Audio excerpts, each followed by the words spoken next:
This is Dennis Smith, the man the government has appointed to curb the spread of vampirism in this country. He is Chief Strategy Officer for the management and elimination of nocturnal plasma theft. He's essentially a state-sponsored vampire slayer. Well, Mr. Smith, thank you for being here with us today.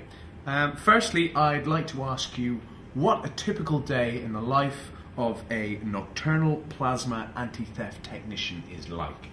Vampire Slayer. But your title is... Too much doublespeak and skirting the issue in the media. They are vampires.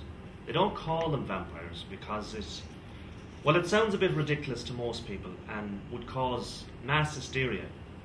The sooner the media and politicians start calling them vampires, the sooner we raise awareness, the less cases of infection.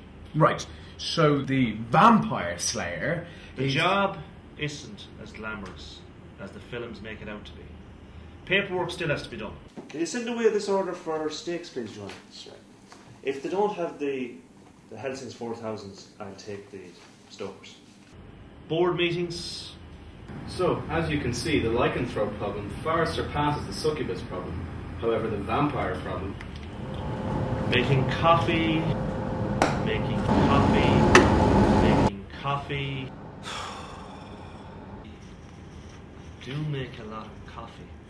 Well, the clerical end of things sounds pretty standard, but can we hear about, the actual slaying? Yes, well, first we have to obtain a B117 form, not a B116 form. Oh, the fun we had when I filled out a B116 form to obtain permission for a standard slaying. Anyway, the B117 form has to be filled in and sent to the review committee. And from there it is sent But the actual slaying, I mean, how do you find the vampires? And how do you kill them? Well, in theory... How many vampires have you slain, Mr. Smith? Well, none. What?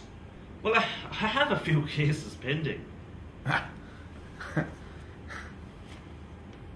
Having ascertained that Dennis was part of an incompetent government department festooned with red tape and unable to deal with vampirism head-on, we spoke to a freelance slayer who goes by the name of Blake.